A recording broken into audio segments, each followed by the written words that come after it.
ケンタロスです。今回は、各メーカーのストレートワームを、水中映像で比較してみたいと思います。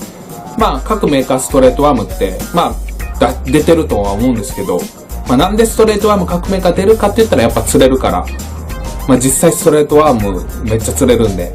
で、今回は僕が持ってるものもあれば、ないものもあったんで、ちょっと購入して足してきたんですけど、ちょっと重大なミスをしてしまいました。一星さんのスパテラを僕も自分よく使うので、持ってるんですけど、それまだ残りあるもんやと思ってたのが、ちょっとストック切れしてたので、一星さんのスパテラが撮れません。申し訳ないです。一星さんのスパテラの水中動画があったらちょっと概要欄に貼っときますので、申し訳ないです。で、ちょっと今回は各メーカー用意したんですけど、50音順に紹介していきたいと思います。まずメーカー名の50音順で言うので、まずエバーグリーンのボーワーム。ちょっと違う袋に入ってますけど、エバーグリーンのボーワーム。で、OSP のドライブクローラー。で、ガンクラフトのベティ。で、ゲイリー山本の、カットテール。ちょっとこれは線香と悩んだんですけど、ちょっとカットテールにしました。で、ジャッカルのフリックシェイク。こちら。で、台は D スタイルのトルキーストレート。これはあれですよね。このトルキーストレートは、スペースモンキーズ TV のサルさんもよく紹介されてるんですけど、これトルキーストレート。で、デプスの、キンク。これもデスアダースティックと悩んだんですけど、キンクにしました。で、あと、フラッシュユニオンの、フラッシュストレート。レイドジャパンのウィップクローラー。この9つをちょっと水中で比較したいと思います。で、比較するリグなんですけど、大体皆さんそうやと思うんですけど、ストレートワームをリグるにあたって、よく多用する、ノーシンカー、ネコリグ、ジグヘッドワッキー。この3つをちょっとリグって全部取りたいと思います。ちょっと大変な作業ですけど、頑張って撮りたいと思います。で、僕が今回紹介する、メーカーで、他にもこのメーカーのこれを撮ってほしい、これを水中動画撮ってほしいってあれば、コメント欄でリクエストお願いします。極力ちょっと購入したり、ちょっと仕入れて撮りたいと思いますので、では水中動画を撮りに行きます。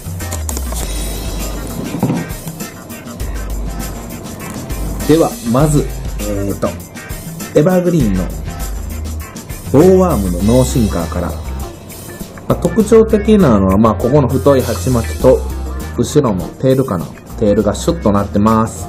で、これを鉢巻きの部分に、ちょっとちょんがけして、ノーシンカー、ちょっと見ていきます。ホール時、自発的に動いてます。わかるかな？わかりにくい？これ。どうやろう。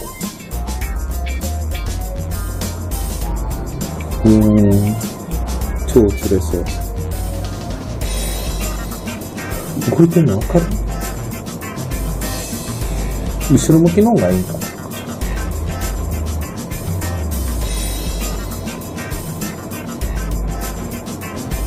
次は OSP のドライブクローラー。これも鉢巻き部分にちょんがけしてます。ワッキーがけです。はい。めっちゃ動くやん。わかった。プリプリ動くホール時。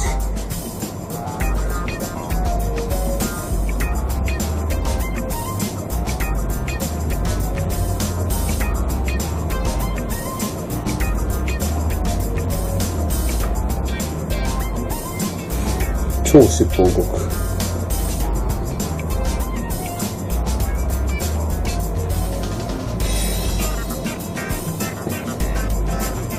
OSP のやつは僕はワームやったらもうほんとドライブクローラーとドライブクローめっちゃ使います。あとドライブスティックとかドライブシャットも使う。やっぱり OSP のドライブシリーズってほんと完成度めっちゃ高いですよね。その川村幸太郎さんがなんと独立されたし、川村幸太郎さんの新ブランド、新メーカーもすごい楽しみですね。なんたってドライブシリーズは川村幸太郎さんがプロデュースされてるってことなんで、やっぱりこの本当ドライブシリーズはかなり完成度が高い。で実際やっぱり釣れてるし、ヨウさん。じゃあ次行きます。次、ベティの脳進化。ベティの脳進化、オフセット推奨なんですけど、ちょっとマス針で、ここの猫リブの時につける位置のところに、ちょっとフックをセットして、テストとか水中取っていきます。このベティもめっちゃ動くやん。自然に、ホール時。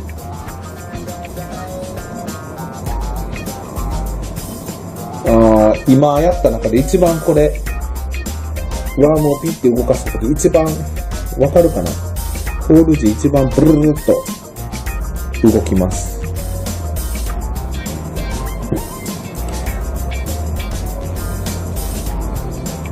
だけど僕はガンクラフトで一番使うのはジョイクロかな。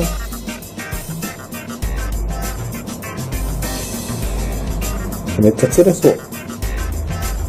ベティも全然使うんですけど、めっちゃ釣れそう。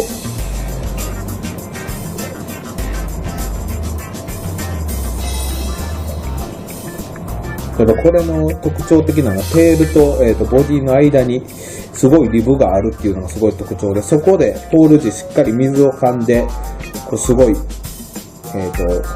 ボブルっていうか、ちょっとブルルっと水をしっかり噛んで動きます、ホール時も。次言わずと知れたテール山本カットテール。これも脇掛けでします。やっぱりこのゲイリーもめっちゃ動くもんな。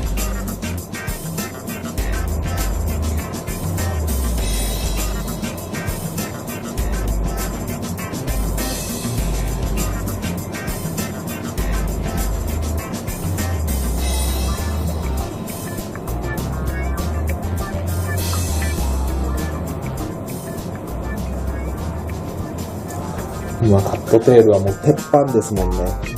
大体釣り具屋さん行ったら大体めっちゃ初心者におすすめって書かれてんのがカットテールですもんね。ゲイリー山本のワームはやっぱり僕カットテールと山線香一番使うかな。だって釣れるから。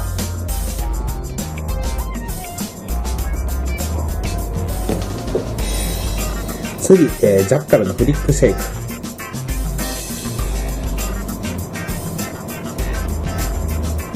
待って、重大なミスした。これフローティングモデルちゃん。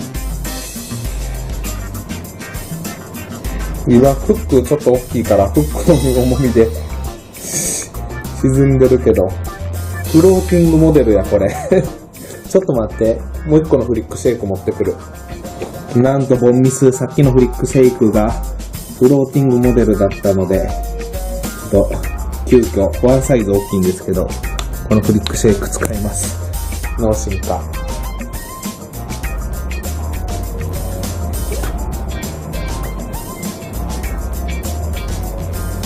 もうまんまミミズ。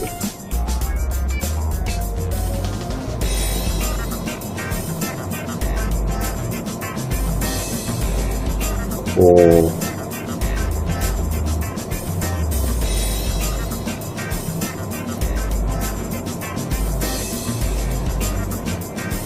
次、トルキーストレート。D スタイルのトルキーストレート。触った感じ、すごいオイリーな感じですね。超。で、触った感じも結構ドライブクローラーのように結構オイルがすごい入ってるパッケージの中に。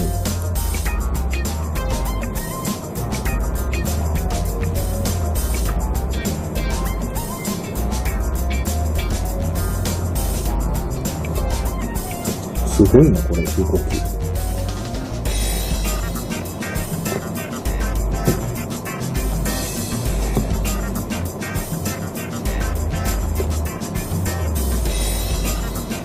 次はキンク。ヤプスのキンク。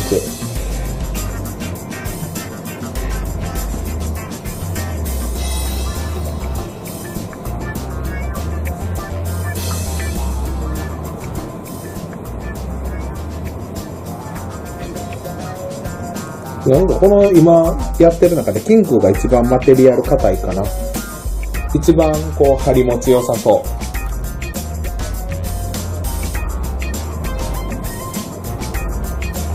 う。なんていうか張りがありますよね、動きに。ビシッビシッと。次が、フラッシュユニオンの、フラッシュストレート。この特徴的なのがこうストレート系ワームなんですけど、こう触覚が6対ついてるっていうところかな。で、あと匂いはもうダントツこれが一番臭いというか、臭いけどバスにはいい匂いなのか。まあ実際これでも僕超過上げてます。で、ボディ部にくびれがあってテールの部分がより一層動くようになってるようです。匂いがとりあえず強烈なんで、例えばワームたくさん入れてるボックスにこれ1個入れたら匂い移るぐらい匂いすごいです。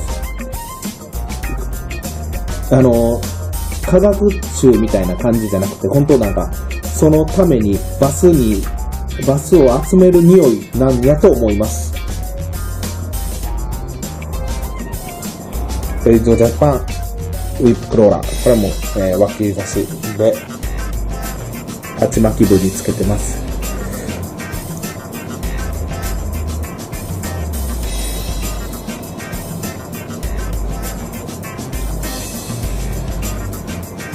やっぱりもうやった中で全部自発的に、まあ大なり小なりありますけど、全部自発的にうねうねうねーと動きますね。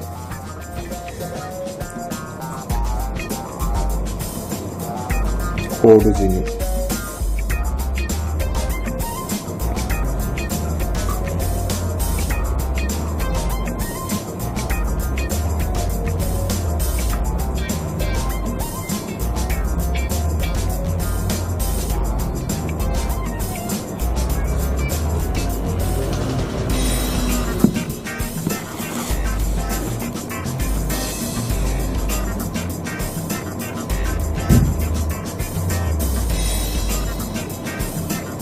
次は、ネコリグやっていきます。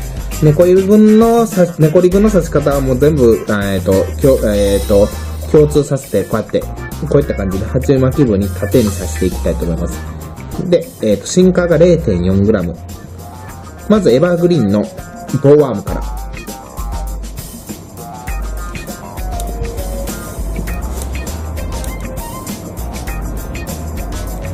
もう、倒れ込みの時もしっかり、うねうねと動きます。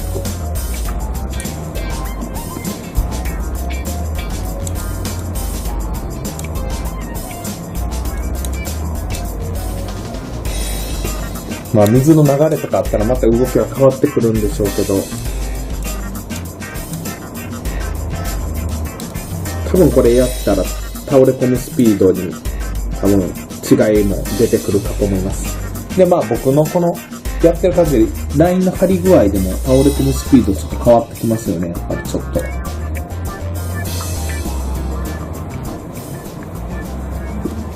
よく言われてるのが、やっぱりこうネコリグとかやったら倒れ込む、ここで誘ってバイトが多いってよく言いますよね。まあ実際ネコリグって動かしてる時よりこう放置したりとかちょっと動かして止めた時にバイトが多いですよね。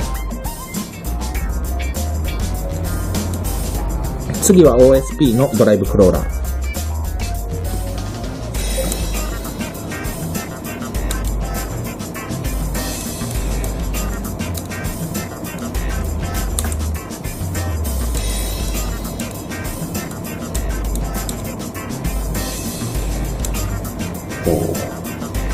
なるほど。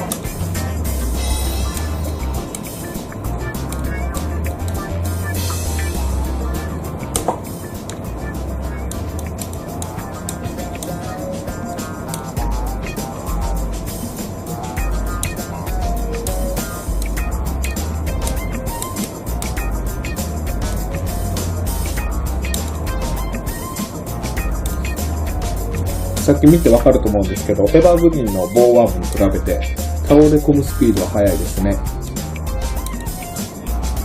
ただボーワームよりこっちの方が着着点した瞬間、頭がついた瞬間に体がなんか、ブルルルっと全体的に揺れますね。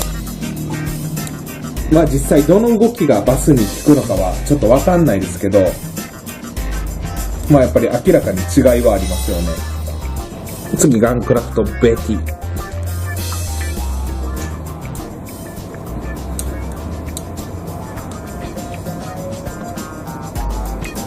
ベティってこんな動きすんねや。これ知ってたみんな。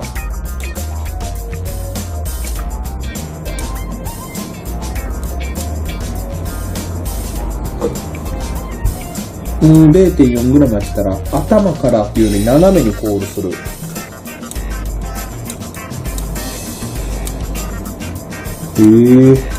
めっちゃテールすごい。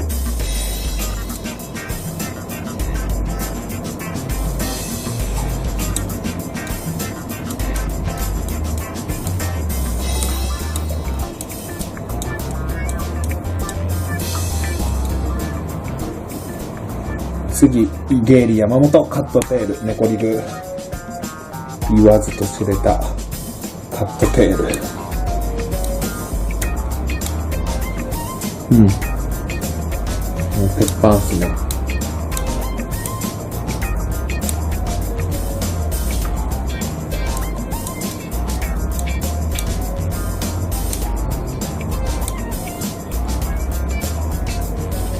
で、次、ジャッカルフリックシェイク、ネコリグ。フ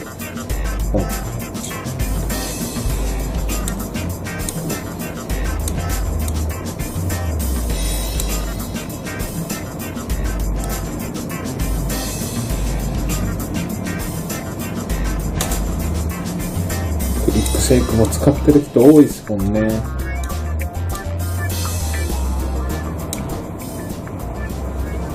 これはもうみんな。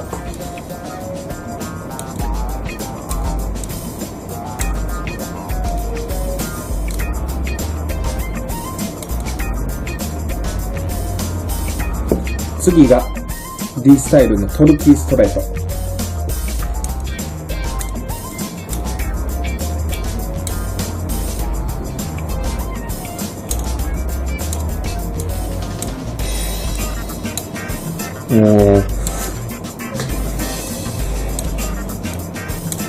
ちょっと倒れ込むの早いですね、これも。まあ、倒れ込むの早いのがいいのか遅いのがいいのかわかんないですけど、早いですね。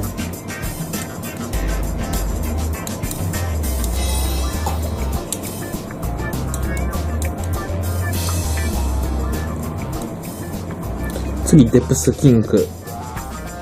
やっぱキンクが一番マテリアルしっかりしてる。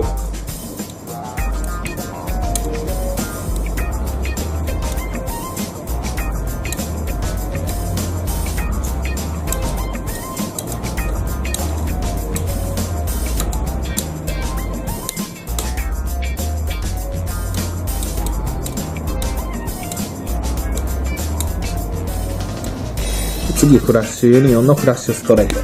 これは本当は、このフラッシュユニオン専用の、なんかネコリグ用のフックがあるんですけど、ちょっと購入したはずが、ちょっと見当たらないんで、ちょっとこのまま普通のマス針でしてます。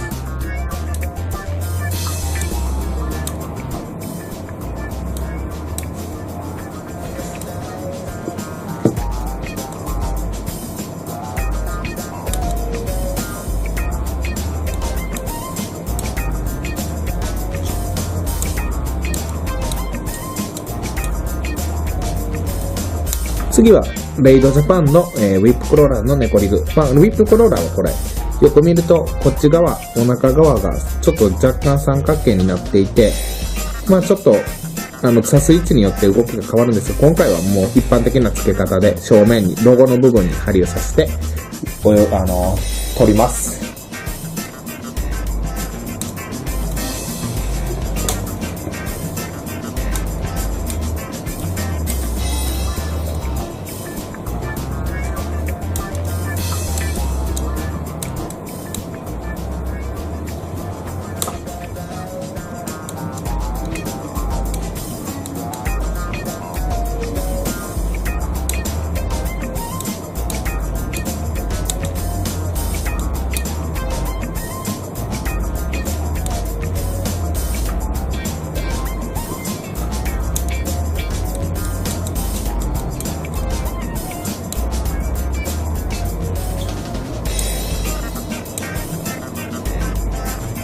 次は、ジグヘッドワッキーをしていきたいと思います。エバーグリーンのジグヘッドワッキーは鉢巻き部につけてます。まあ、推奨してる推奨してないはあるけどな。で、僕はジグヘッドワッキー結構好きなんでよく使います。ストレート系ワームの時は。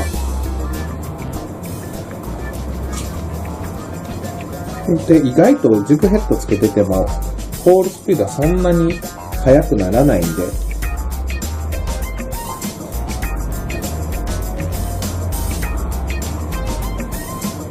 で、まあ、脳進化よりかはホールスピード速くなるんで、しっかりホール時も水を受けて動いてくれるっていうのが大きいですよね。次がドライブクローラー。OSP のドライブクローラー。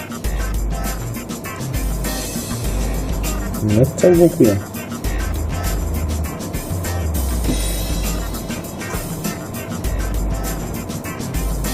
わかるかな？めっちゃ動くんですよね。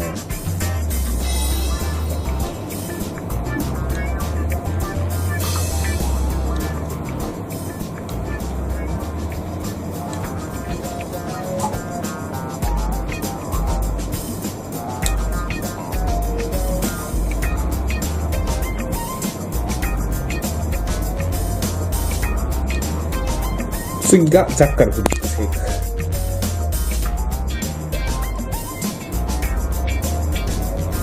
すげえな、やっぱり。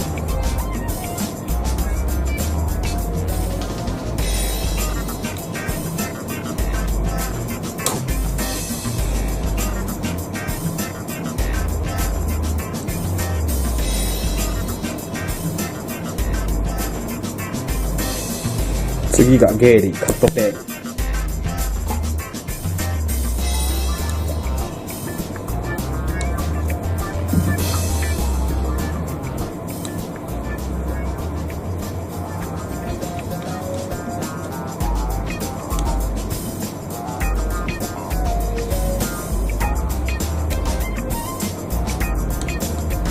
次はベーティー、ガンクラフトベーティー。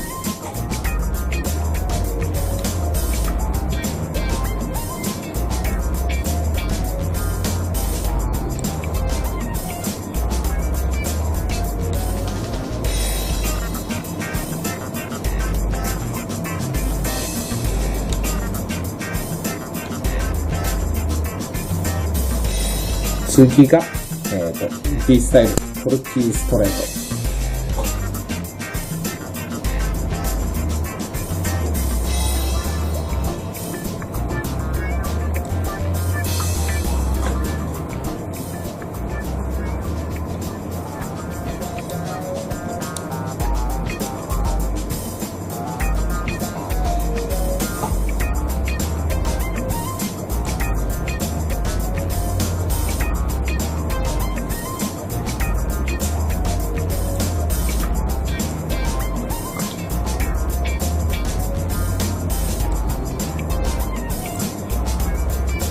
次が、キンク、デプスキンク。おー、こんな動きすんね。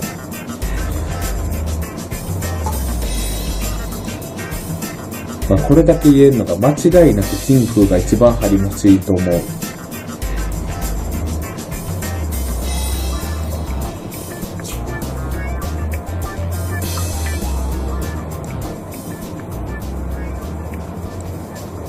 次がクラッシュユニオンのクラッシュストレート。まあ正直、ジグヘッドワッキーは公式でもあんまり推奨してないワームとかもあるんですけど、まあ僕が主に別にジグヘッドワッキーでも全然その推奨されてないワームとかでも全然使えると思います。まあ正直ノーシンカーのちょっとホールスピードが速いぐらいで考えてもらったらいいと思います。で、シンカーブがこう振り子のように揺れて、自然なウォブルが起きるので、僕は結構ジグヘッドワッキーを対応します。じゃあ最後、レイドジャパンのウィップクローラ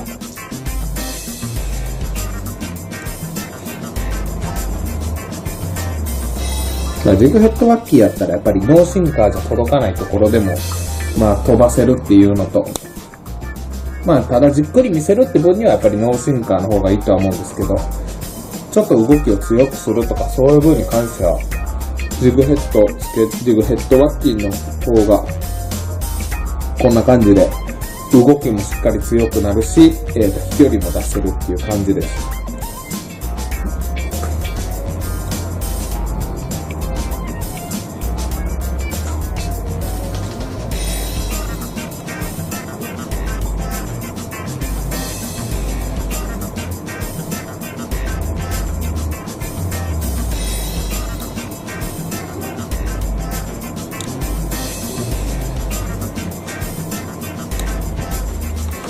以上が水中動画やったんですけど、ちょっと一つ皆さんに、謝罪しないといけないことがあります。なんと、こちらずっとエバーグリーンのボーワームって言って撮ってましたが、スワンプクローラーでした。めっちゃ似てないですかこれ。しかもこんなカラーあるでしょ、なんかボーワーム、エバーグリーンのボーワームにこんなカラーあったでしょ。だからもうカラー見て、これ完全ボーワームやって思い込んでました。ボーワームは、テールの部分がもうちょっとここくびれてます。すごいそっくりやけど、比較動画撮らなあかんな、また。スワンプとボーワームの。すいません、間違えてました。失礼しました。以上が、水中動画やったんですけど、まあ、どのワームも、どのメーカーさんのワームも、まあ、一長一短、まあ、どれがどれとは言わないですけど、このワームは、こっちのリグの方がいいなとか、このワームは、あんまりこのリグ微妙やなとか、多分皆さん見てはって思ったと思うんですけど、まあやっぱり、こうやって水中動画で比べてみると、結構違いがあって面白いです。まあ、皆さんもお風呂場とかでされてると思うんですけど、明らかにやっぱ、思ってたのと動きが違うかったっていうのとか、僕びっくりしたのが、ベティがあんなに、テールブルブル動くとは知りませんでした。まあ、使ってる時はこう上からしかこうやって見ないから、こうツンツンやっても上からしか見ないから分かんなかったですけど、案外めっちゃ動いてたりとか、まあ逆に倒れ込むスピードがもうそのワーム、ものによって倒れ込むスピードがネコリグの時ね、ちょっと違ったりとか、まあホールスピードもそうですけど、まあ全然動きが違いました。まあ案外、まあ正直どれも釣れると思います。まあどれ使っても釣れてるんで、どれ使っても釣れると思うんですけど、ただやっぱり魚によってはこのワームしかこのワームで反応ないのにこのワームこっちのやつやったら反応あったとか、このワームのこのカラーやったらあかんかったけどこっちのカラーやったら反応あったとか、それは絶対あると思うんで、まあその場所によって違うとは思いますけど、まあどれも釣れるワームやと思います。以上、ケンタロスの、各メーカーから出てるストレートワームって実際どうなんでした。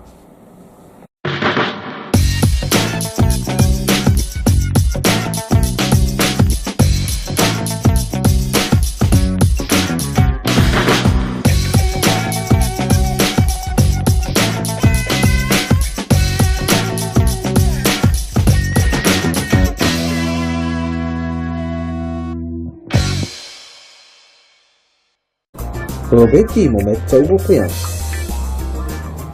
自然に、ホール時。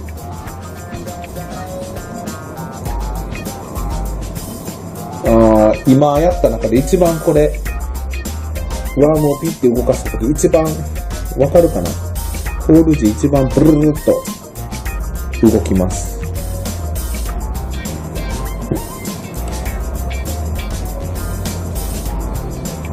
だけど僕はガンクラフトで一番使うのはジョイクロかな。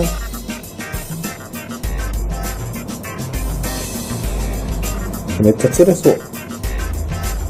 ベティも全然使うんですけど、めっちゃ釣れそう。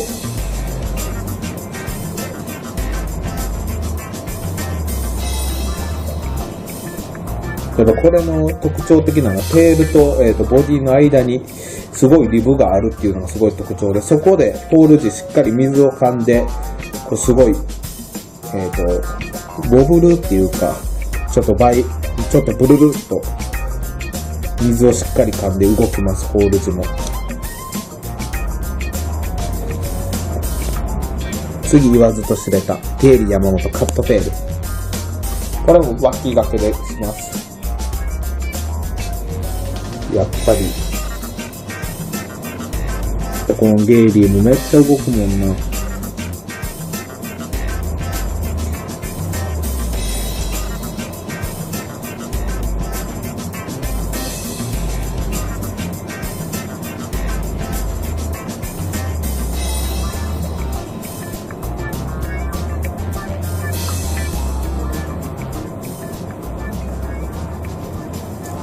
今カットテールはもう鉄板ですもんね。大体釣り具屋さん行ったら大体めっちゃ初心者におすすめって書かれてんのがカットテールですもんね。ゲイリー山本のワームはやっぱり僕カットテールと山線香一番使うかな。だって釣れるから。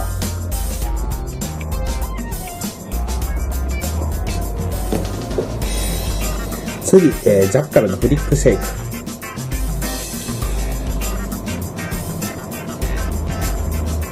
待って、重大なミスした。これフローティングモデルちゃん。今フックちょっと大きいからフックの重みで沈んでるけど、フローティングモデルやこれちょっ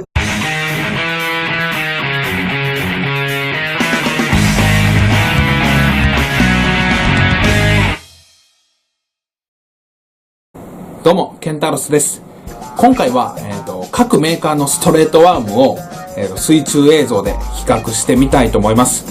まあ各メーカーストレートワームって出てるとは思うんですけど、なんでストレートワーム各メーカー出るかって言ったらやっぱ釣れるから、実際ストレートワームめっちゃ釣れるんで、今回は僕が持ってるものもあれば、ないものもあったんでちょっと購入して足してきたんですけど、ちょっと重大なミスをしてしまいました。一星さんのスパテラを僕も自分よく使うので持ってるんですけど、それまだ残りあるもんやと思ってたのがちょっとストック切れしてたので、一星さんのスパテラが撮れません。申し訳ないです。一星さんのスパテラの水中動画があったらちょっと概要欄に貼っときますので申し訳ないです。でちょっと今回は各メーカー用意したんですけど、50音順に紹介していきたいと思います。まずメーカー名の50音順で言うので、まずエバーグリーンのボーワーム、ちょっと違う袋に入ってますけど、エバーグリーンのボーワームで、OSP のドライブクローラーで、ガンクラフトのベティ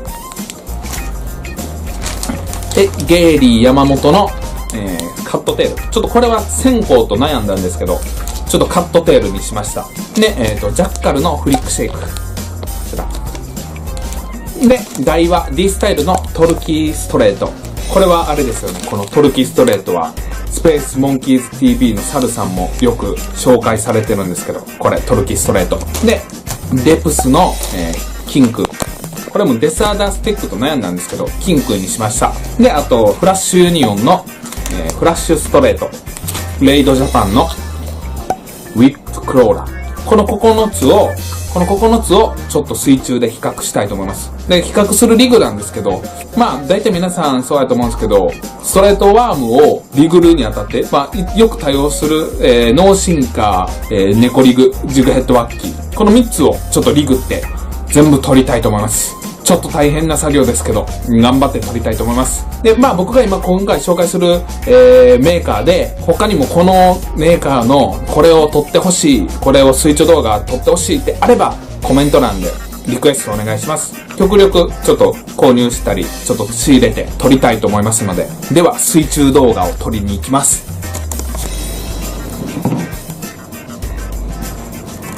では、まず、待って、もう一個のフリックシェイク持ってくる。なんとボンミス、さっきのフリックシェイクがフローティングモデルだったので、急遽ワンサイズ大きいんですけど、このフリックシェイク使います。ノーシンカ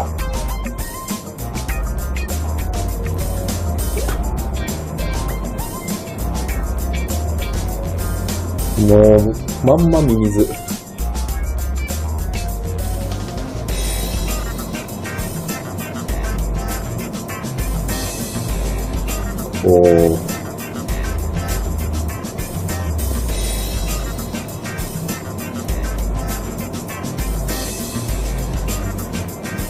次、トルキーストレート。D スタイルのトルキーストレート。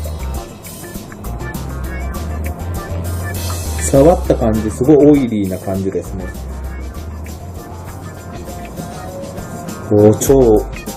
で、触った感じも結構ドライブクローラーのように結構オイルがすごい入ってるパッケージの中に。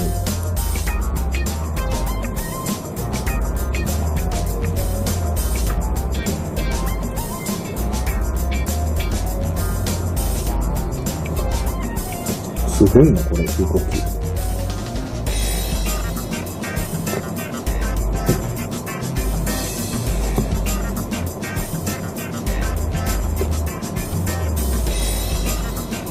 次はピンク。デプスのピンク。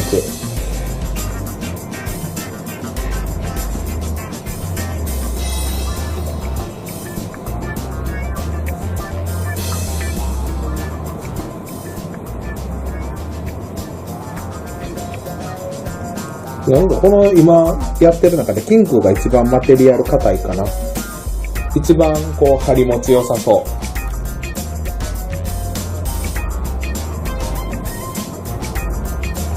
なんていうか張りがありますよね、動きに。ビシッビシッと。次が、フラッシュユニオンの、フラッシュストレート。この特徴的なのが、こう、ストレート系ワームなんですけど、こう、触覚が6対ついてるっていうところかな。で、あと、匂いはもうダントツこれが一番臭いというか、臭いけど、バスにはいい匂いなのか。まあ実際これでも僕超過上げてます。で、ボディ部にくびれがあって、テールの部分がより一層動くようになってるようです。匂いがとりあえず強烈なんで、例えば、ワームたくさん入れてるボックスにこれ1個入れたら匂い移るぐらい匂いすごいです。化学臭みたいな感じじゃなくて、本当なんか、そのためにバスを集める匂いなんやと思います。ジャパンウィップクローラー。これも、脇差しで、鉢巻き部につけてます。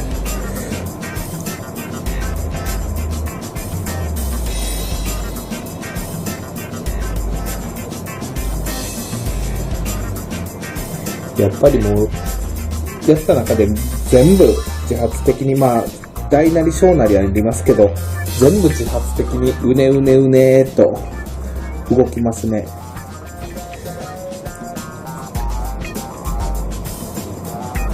ホール時に。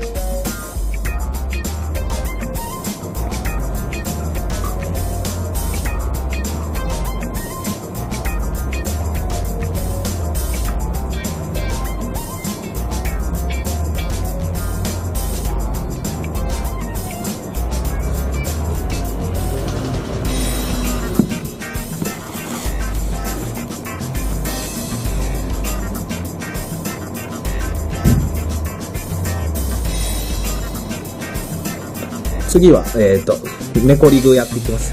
ネコリグの刺し方はもう全部、共通させて、こういった感じで、鉢巻き部に縦に刺していきたいと思います。で、シンカーが 0.4g。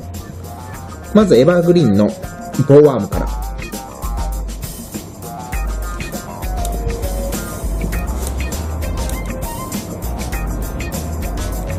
もう、倒れ込みの時もしっかり、うねうねと動きます。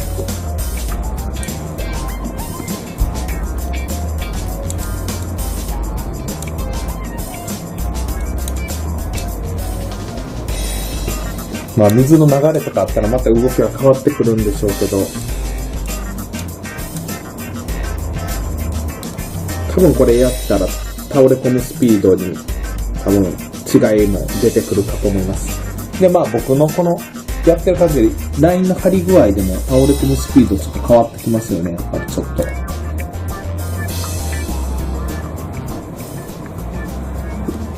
よく言われてるのが、やっぱりこう、ネコリグとかやったら倒れ込む、ここで誘ってバイトが、グリーンのボーワームのノーシンカーから、特徴的なのは、まあここの太い鉢巻きと、後ろのテールかな。テールがシュッとなってます。で、これを鉢巻きの部分にちょっとちょんがけして、脳進化ちょっと見ていきます。おー、ホール時自発的に動いてます。わかるかな？わかりにくい？これどうやろう。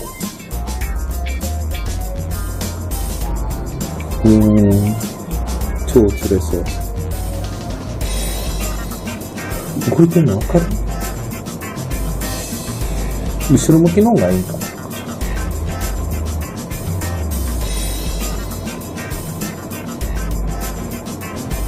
次は OSP のドライブクローラー。これも鉢巻き部分にちょんがけしてます。ワッキーがけです。はい。おー、めっちゃ動くやん。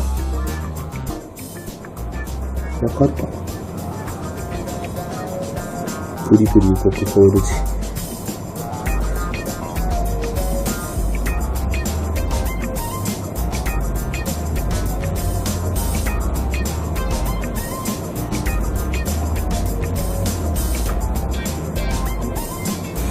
超尻尾動く。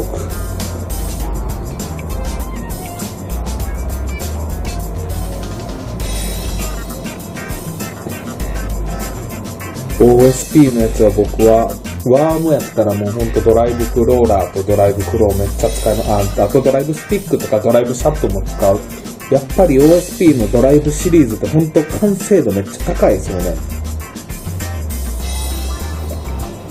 その川村幸太郎さんがなんと独立されたし、川村幸太郎さんの新ブランド、新メーカーもすごい楽しみですね。なんたってドライブシリーズは川村幸太郎さんがプロデュースされてるってことなんで、やっぱりこのほんとドライブシリーズはかなり完成度が高い。実際やっぱり釣れてるし、ヨウさん。じゃあ次行きます。次ベティの脳進化。ベティの脳進化オフセット推奨なんですけど、ちょっと松針でここの猫リブの時につける位置のところにちょっとフックをセットしてテストとか水中取っていきます。